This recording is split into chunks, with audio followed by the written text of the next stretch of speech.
But here we go. I'd also like to point out, by the way, that State Wild Teamless actually has a sponsor. He is now personally sponsored by Gamefront, which is a nice little logo under his logo there. So it's good to see, actually. Seeing these unteamed players actually being able to get some income from a personal sponsor is kind of a big deal. Okay, I actually have a problem that I need to fix now that we have a mirror matchup. Both players show up as yellow on my screen, and I've just kind of been dealing with it, but that's not going to work here. No, so it isn't. how do I fix that? Well, if you press the X button, you should see the hotkeys there. I believe there is a team color system that allows you to change that around. I would look through the X settings menu and see if there's anything like that. But don't press strong team colors, because that actually applies to everyone, including the players, which is really weird. So hopefully we'll be able to get that resolved. In the meantime, we'll do the intros to the northeast position of Whirlwind in the Red Trunks playing Protoss. We have a Hello Kitty versus his opponents down to the southeast position, now personally sponsored by Gamefront. In the Blue Trunks playing Protoss, it is State. Let's see how this works out for both of these players. They are definitely not in the furthest positions they could be. It wouldn't surprise me at all if we see airplay here, simply due to the nature of the map and the distance, although some might argue that there are some pretty awkward positions, like, considering where they are right now, there's not a big void to the right of the map where you can really escape, so it's very, very easy for your air units to actually get trapped and not have an escape route. They can kind of dart back to the corner here, but then they can just kind of get stuck there, which is not that ideal. What do you reckon? Well, I can't figure out how to change the player colors, but yeah, you're right. It's not the best positions for that kind of Oracle harass, but I mean, there is still areas where they can hide, and if your opponent's going ground, that's all you really need. You just need to be a way to get off of the platform where they can reach you. But if your opponent also happens to be going Stargate, I know for a period there was just pure Stargate versus Stargate Phoenix versus Phoenix play coming out of at least the Kespa players. I think that's kind of fallen by the wayside, and we're getting a lot more diverse builds now. But if you happen to end up in that kind of situation, then obviously this is not a good map for Oracles. No. Just because there is no airspace to hide in. But honestly, I really don't know. PvP is a matchup I'm least comfortable with. Yeah. It's really hard to read whatever they're doing. Yeah, don't worry, I don't know anything about it either.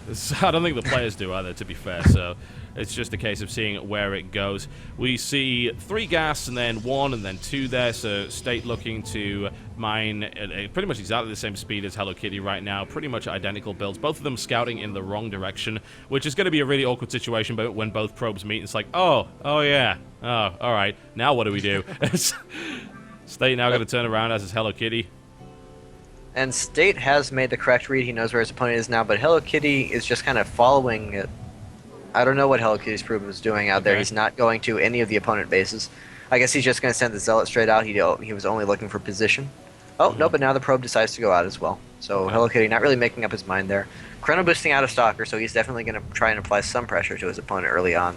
And that's kind of a mind game kind of thing on a map like this. It's so big that you feel safe, and so he's trying to catch his opponent feeling too safe and actually punish that. And also a Stargate coming down immediately from Hello Kitty behind this harass. Alright, yeah, he's also got himself an earlier Mothership core. He'll be able to do a little bit of scouting with that. Needs to be careful, of course, where he positions that. It can be very easily picked off by a Stalker. The Hello Kitty Zealot is just about as effective as any other Zealot, and is going to look at the Nexus and stare at it intently, but not really get anything out of it. Robo's coming down behind this for State, however, so we're already seeing an interesting difference in builds. Yeah, it definitely seems to me like that's a build order advantage for Hello Kitty. He's going to be able to get a bunch of Phoenix out. He can lift out the Immortals. There's not going to be any Blink Stalkers to try and chase him down. He doesn't have to worry about DTs, obviously, so the lack of Robo is not going to hurt him. So I don't know, that Nexus might be really hard to hold on to for State given these builds. Yeah, I certainly think so, and it's interesting to see State actually expand so early in this particular matchup. The question is, I suppose, can he hold it? There's a risk here, certainly. There's a Time Warp available. Hello Kitty's just going to keep sort of picking away at this. State doesn't really have anything to kill it with. Going down with Sentries, of course, is just going to result in dead Sentries, but I think he's trying to bait them up the ramp so that he can section the Force off. But even then, it's going to start to get a little bit difficult here for State. Yeah, it definitely is. It seems like State was like, this is a gigantic map. Of course I can fast expand on it. But as soon as he pops out his Nexus Cannon, he'll be fine, though. That's actually something I forgot there. Well, the big thing is he can't burn it too fast, because this is just like a little expeditionary force. True. The real attack is coming behind it. So if he burns that Mothership Core mana, that's honestly exactly what Hello Kitty wants. Yeah, never mind. Yeah, there are some crazy mind games going on in this game. And we have Hello Kitty with an Oracle as well. There's already one available, two on the way here. State is caught a little bit out of position, and there it goes, though. He was very, very patient with the use of the cannon. That's going to keep something out of there, but there's an Oracle in the mineral line right now, and it's doing significant damage already. That is 5 kills, 6, 7, 8 kills coming in right here. Missed targets, I believe. So, yeah, we're looking at 8 workers killed there. And as you said, another Oracle already on the way. Yeah. Robo just now starting up production on an Observer. The Observer seems kind of weird. It feels like he would have to get another Immortal out. He knows there's no DTs coming if he's already seen Stargate Tech plus Gateway Pressure. So that seems like a kind of an odd choice. And that Nexus Cannon is going to dissipate pretty quickly here, but with already an Immortal out, a few Force Fields available, it may be getting to the point where Hello Kitty can micro out of this, or where State can micro out of this, but it just feels like he might keel over and die with the addition of that Oracle, plus those units. He might, yeah, he might. We'll see how this one goes for him. Down go the Force Fields. The Oracle takes significant damage. They're always focusing down the sentries with it, and he's going to get 1, 2. He's going to get all 3 of the sentries, so there will be no Force Field follow-up. There's barely any units. He even does significant damage to the Immortal there with it. That is the most ridiculous battle Oracle I've ever seen. And as a direct result, the double Time Warp comes down right there, and this is a pretty disastrous situation for State to be in. The Hello Kitty Mothership Core is killed, but Hello Kitty has way more units than State does in this position. Is now able to saunter his way up the ramp very casually, and this is going to be a pretty quick game. There it is.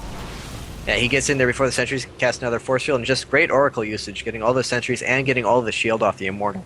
That was pretty incredible. Yeah, it was nice. It was really, really nice. He did a decent amount of damage with the backstab into the mineral line, but that Oracle killing 3 sentries and just draining that Immortal shield, which is interesting, actually, I guess. I haven't really thought about the application of using an Oracle against an Immortal like that, simply because of the way Hardened Shield works. I guess it's not a too common a thing at all, but in that situation, it worked out really well. It certainly did, and I don't know, you just have to go back and kind of question State's decision to go Gateway Expansion against Hello Kitty of all people. Yeah. And obviously, Hello Kitty was more than ready to take advantage of that. That was absolutely true, yeah. I think that was a little bit too impetuous and a little bit too confident, perhaps, from State. Hello Kitty, of course, would take full advantage of that, and it's really odd to see an expansion in PvP so early anyway.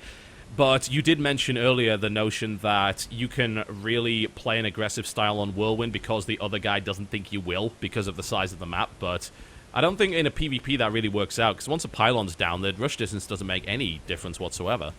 Yeah, that was actually going to be my follow-up thought before Hello Kitty decided to go in and kill State. How dare he? But yeah, I know, just disrupting my commentary. Rude. But it's just, if you have that pylon down, you might as well be right next to their base. There is no rush distance at that point, so there's no defender's advantage beyond the planetary nexus.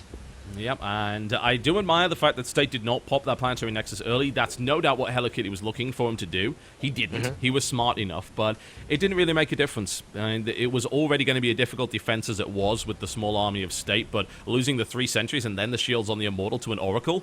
No way. Absolutely no way you're going to hold that. Yeah, definitely great usage of the Oracle. I'm not sure how many people would think to apply it like that. I think a lot of people would just send it back into the main and try and do another multi-pronged attack. Yeah. But he realized that, of course, State's going to be expecting that. He's going to have his anti-air in the main, so might as well go into natural and take advantage of that. And we saw just how fast it kills sentries and kills out the shield, so it ended up being absolutely perfect for him. Yeah, and I've got to say, I've seen Hello Kitty may have difficulty with longer macro games, but his strength seems to be his split decision-making. And he's shown several examples of that. There was a game that he was playing where he was going for 2-base DT, and his proxy pylon got scouted. Immediately, he warps in 4 Zealots, then follows it up with the 4 DTs, and suddenly the Roaches, which were supposed to shut all of this down, aren't enough to stop it. And I'm trying to remember who... Yeah, it was it Go... No, it wasn't. Yeah, it was Gosu User. I'm pretty sure it was Gosu User that lost that game. I don't know, I didn't see that, but yeah, he's been around and he's been practicing these cheese builds for a long, long time, so he definitely knows what he's doing with them. Because unlike a lot of these players, like Drunken Boy, he just kind of popped up at the start of HOTS. No one really knew who he was beforehand. But Hello Kitty has been all-ending people on the ladder since well back into Wings.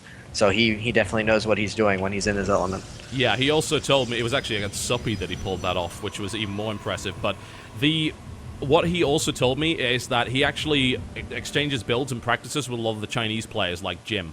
So there's a weird dynamic in there where the Chinese scene's starting to seep over to the North American ladder because this guy is talking to the Chinese guys. And we made a joke during the stream that Chinese macro was 2-base all in. but, you know, like 27 probes. But it actually kind of is. Like, the Chinese style of play is a little bit different, and it's resulting in these weird builds from Hello Kitty that are actually proving to be pretty effective. Yeah, I don't actually know how the Chinese played too much in StarCraft 2, just because their scene is so insular, and in WCS last year, the Koreans knocked them all out. So it's kind of hard to tell from that, but I remember in Brood War, they were almost to a fault, just all super aggressive. And it's very weird, because they are so isolated that they all develop their own meta. And some of them practice on Korea, the good ones practice on Korea, but their community is very insular, as I was saying. And just, there's not a whole lot of communication. They really develop their own ways of playing. And then foreigners just aren't used to that at all, because we don't really see it. And so it's very surprising when they come out and they play however they play. So it's actually a pretty big advantage for Hello Kitty to be exposed to that and then to play amongst North Americans, because there's not going to be anything equivalent out there for us to experience. No, absolutely not. And obviously his ladder play is very much indicative of the cheesy style as well, but he broke out different cheeses in his group versus what we saw from him on ladder, and even what we saw from him in previous events, like his performance in the Premier Division, where he actually did knock Heart out, and he broke out 2 very specifically prepared builds for that, and then he breaks out new ones. It's almost an infinite vat of cheese. Yeah, that is the absolutely crucial part of being a competitive cheesy player. There's plenty of people on ladder who just have a single build that can catch their opponents off guard, and they get some wins out of that. But if you do that in competition, you're going to get figured out after 2 games. Yeah. But what Hello Kitty does, like you said, he infinite vat of cheese. He has a whole ton of different builds up his sleeve, and as long as you can diversify it, and they all don't have like a universal counter, they're not all immediate unit heavy all-ins or something in that vein, then it works just as well, because your opponent is still going to be confused. They still can't hard counter it, and so the cheeses all maintain their effectiveness. And so, as much as Hello Kitty has that reputation, he is the right kind of cheeser to keep his opponents off balance and keep them guessing, which just makes him even more scary and dangerous to play. Definitely. The only thing... Sorry, go ahead. The only thing he really doesn't have going for him is that he can't play a macro game as well as most players. And if you throw that in the mix, then he just becomes the ultimate scary player to play against, because it could be anything, including an actual game. Yeah, no one would ever expect that. But Hello Kitty did manage to hide the Twilight Council there in the back, so that was nicely done. And he is up against a 2-gate opening, which involves, of course, a significant number of Stalkers to go in. And then, Dark Shrine is coming down here for Hello Kitty. Definitely not a bad option by any stretch of the imagination. We're going to see if State actually goes in. He's going Nexus again. This might not be a good move. I know that it's nice to see that he's got the 3 Stalkers out on the map, so that means he's got great map control, but if he doesn't follow this up with something, then this could end up being really messy. There is a probe that is to the side there that could very well warp in. He could get very close as well with it. I'm certain he will, and as long as Hello Kitty holds his ramp, and it looks like State's not even going to go aggressive with that, just now putting down his Robo, and with pylons that far forward, DT Shrine already well over half done, this is looking pretty iffy for State. I don't know the exact timings. Maybe he has that timed out perfectly to get an Observer, and he's actually taking down the pylons. That's absolutely huge. That tells him that something is up, that he needs to be defensive. The problem is he doesn't know just what. Well, he's got a Robo on the way, so he's not going to have an Observer out in time. I think that's pretty much clear, although he does buy himself a few seconds because of that kill on the pylon there. So we'll see what Hello Kitty decides to do from there on in. He's actually put one right in the center of the map there, so he does have a few options. But the Robo continues to build, and this Observer is going to be absolutely crucial. It's going to be the only way he will be able to stop this. Single Dart Templar gets warped in. Second one to follow it up here as well. Now, let's see how much damage Hello Kitty can really do with this. Of course, if it doesn't do that much, it doesn't have to do that much in a PvP. That's the wonderful thing about mirrors. If you're able to take down a bunch of workers, even if it's not as many as you would think, you could still do an awful lot here. State is blocking the ramp, or at least, never mind. Oh, he didn't force field. Oh, that's big. But the Observer's about to finish. He let it in on purpose. He wants it to die. Okay. He knew the Observer would be in time. Nice. That's pretty damn cute. And one's going to go down. Second one is going to survive by the looks of it. And the third one is just running off now. Not a great amount of damage done so far at all. Yeah, so that actually turned out to be the perfect build from State. He knew the exact DT timing. He got the Observer out right then, and everything worked out pretty much perfect for him. Did lose 1 sentry, only killed 1 DT, so that could have been better. But he does have the faster Nexus, and he has the more usable tech. That DT Shrine isn't going to do too much going forward, besides providing a little bit more harassment from the DTs, whereas that Robust now starts Immortal production and can eventually go into Colossus production, both of which you want as part of your mid-game army. So better economy and better tech coming out of this from State. Yep. Hello Kitty's going to start to bring Archons into the mix, which I do like very much, but you're just very severely limited with like only 1 or 2 Archons, and that's also been scouted there by State as well with the Hallucinated Phoenix. So that's looking pretty good for him. The State Twilight Council is on its way. Blink is, of course, being added on for Hello Kitty. That's probably the most sensible thing he can do from this position. Yeah, it certainly is. That Archon's going to keep him alive. He had scared back those units that State was going to try and poke with. Just completely shut down that. And then the Blink follow-up, obviously that's the best way to make use of this tech. And we see 2 more gateways coming down from Hello Kitty as well as a Robo. So probably transitioning into just Blink Stalkers plus maybe Immortals. I'd imagine Immortals. And it looks like that is what State is going for as well. However, State has not gone up to 5 gateways just yet, whereas Hello Kitty is getting up to 5 gateways. Indeed. So War Prism coming out here from State, so he himself will be able to harass as well. You know, it would be really nice if we saw War Prism from Hello Kitty, because he would be able to do the Dark Templar drops, which can prove to be pretty effective, especially in the late game. I remember seeing a game from Alicia, actually, where that really did turn the tide in a game that, by all rights, he should have lost. I think it may have, was it against all? I can't remember. It was so long ago. They all kind of merged together now, but he did a really, really great job of handling that. The thing is that Hello Kitty needs to focus on getting up a decently sized army, because those DTs didn't really do much, and he has now merged the other 2 into an Archon. So a Dark Shrine of States is coming down, so he evidently does intend to do the same kind of thing. Double Forge coming in from State. All right. that's very interesting. State's also cleared up the rocks going up to his 12 o'clock expansion, as well as closing off the outer pathway to it. So he may just be going with that double forge, double upgrades, that War Prism out and the DT Shrine coming, probably going to use Zealot and DT Warpins to buy himself time, and maybe headed towards a 3rd base. But it looks like an army coming out from Hello Kitty, and with how early he added those 4th and 5th gateways, this is not particularly surprising. Looks like he definitely wants to be aggressive, and he's going to meet these Stalkers of State out in the middle of the map. Yep, and he shouldn't have too much of a problem dealing with that as well, because he has Blink and State actually doesn't. This is a really nice timing here for Hello Kitty. The Warp Prism, we're going to keep an eye on the mini-map there, just to make sure that nothing crazy ends up happening. But another aggressive Blink forward will pick him off a couple more, and those force fields will delay that, but they won't really do an awful lot else. So that was a nice little move from Hello Kitty. Army supply is actually currently in his favor. The Warp Prism could be critical here, however, because this is the DT counter backstab coming in from State. He's going into the main base. There's really nothing to stop that from happening. So at this point, Hello Kitty's got to get a really, really nice engagement, and if he doesn't, then he could be in a hell of a lot of trouble, because there's DT's ravaging his mineral line right now. Hello Kitty's actually not fighting up to the top here. I think he's trying to think about how on earth he's going to deal with these DTs that are killing everything he owns, and I don't think there is a way. No, he really messed that up. Trying to split his attention between the DTs and the battle, he just left all of his Stalkers out of it for the entire time. So now with those existing units from State plus the Planetary Nexus, he's going to hold this off. And at the same time, both Mineralized are just absolutely naked, just getting ravaged by the DTs. And Hello Kitty, maybe that attack could have worked, but he really just absolutely threw it away with that errant Blink. Indeed, and so many probes from State, he could just basically fight with them. 7 probes to 48. The DTs are now beating up on gas extractors because they have nothing better to do with their time. There's nothing for them to really kill there. And this, I think, will be the end of Hello Kitty in this particular game. There's no real question about that. He got nicely played there by State, I think. There are still some Dark Templar around the place, but at the end of the day, there are 2 observers from State, so eventually this stuff will die. If Hello Kitty somehow manages to win from this position, it would be kind of ridiculous. Yeah, I don't think it's physically possible. No, Although he does still have quite a few units here, and but State has his own DTs, and Hello Kitty does not have an observer, I believe. He has it's hard for me to tell because yeah, he's got it with the army now. Actually, he does have 1. Okay, well, I don't know, because State doesn't really have much in the way of income. He's just getting his Archon now, but against 4 DTs plus those backup units, that's a lot of DPS coming out of the DTs. This may be kind of hard for State to actually clear up. This would actually be kind of hilarious. Archon is currently engaging against an Immortal, which is the longest battle of all time. And a quick blink out there, and that's a surround on the Immortal. That's a nice move there by State.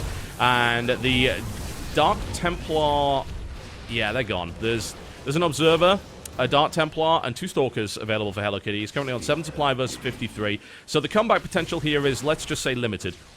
Yeah, really cute by Hello Kitty trying to get that last observer down, and he might actually get it. He does get it, but he has another observer being chrono boosted out, and Hello Kitty knows that, and so that's the end of that. Yes, and that was over a couple of minutes ago, but as you said, there was the possibility that maybe, just maybe, he got back into that, but PvP is really knife edge like that. But a nice move there by State, the Dark Templar drop, which it's funny that I was talking about that Dark Templar drop being an option there for the backstab when you're in a big engaged situation. If that drops behind it, you're basically boned. You've either got to beat him right there, or Dark Templar will just kill everything you've got, and you don't have a choice in the matter.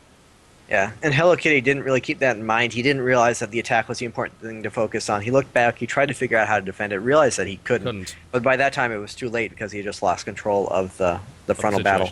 Yeah, he had about 10 Stalkers there not actually firing, which is a huge deal. If he'd been able to defeat the forces at the ramp more soundly, he could have gone for the base trade, and he would have probably won the base trade.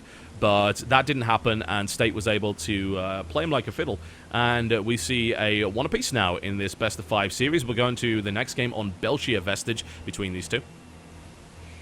All tied up now, which means we get to watch more PvPs. Yay. See what other builds Hello Kitty has prepared for us today. I'm interested, certainly. Throwing the Dark Templar in there when you're one ahead is a pretty interesting roll of the dice, I think, especially since he pretty much did that blind, but it was nicely timed out by State. That build is obviously a very safe build against a lot of different things. I like it because with the 2 Stalkers, you can get pretty aggressive, you gain map control, you can try and deny pylons going down. You can do a lot of things with it. It's pretty flexible.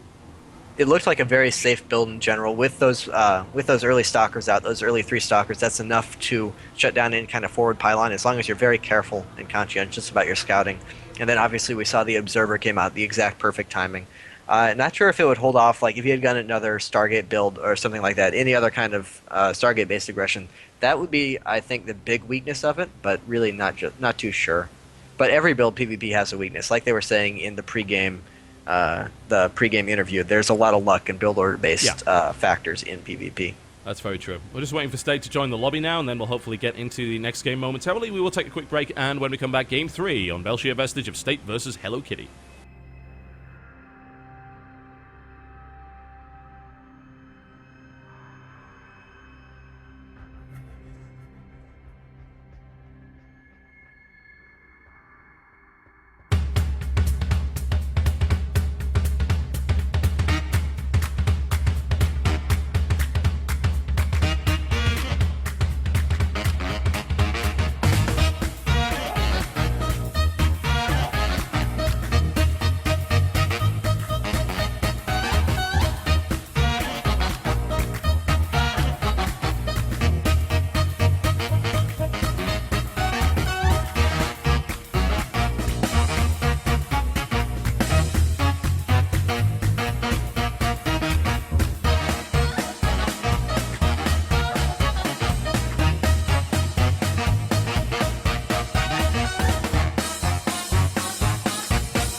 Alright, ladies and gentlemen, welcome back to this particular series. Belshire Vestige will be the next game, and we will be looking at this player right here. He is in the red trunks, he is playing Protoss to the northwest, he is Hello Kitty.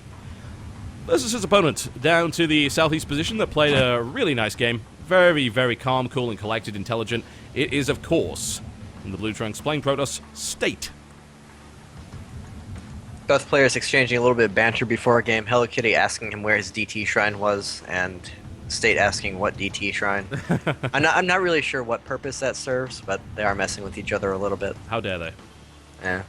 I guess if you have to wait this long to play your games when you should have played them like 3 hours ago, you get kind of a little bit silly. Kind of antsy. Yeah, I definitely don't blame them. There's pretty much nothing worse than that, and no doubt, I know for a fact you've experienced that at tournaments. Oh, certainly. That's been a staple of StarCraft 2 tournaments since the very start. Yep. It's even worse at live tournaments when you have to deal with convention center internet and everything. This is actually relatively tame. Only an hour and a half delay. That's nothing. Yeah, I've definitely been on tournaments where it's been far, far worse. There's no real question about that one. All right, well, State and Hello Kitty, I am intrigued to see what builds kind of get broken out at this stage. It could be absolutely anything. There was no way to predict that. Hello Kitty and State both are opening up with the gateway on about the same time. No proxy nonsense as of yet, and that's kind of disappointing. Yeah, but State actually checking for any gateways hidden in his base. Yeah. It's pretty cute.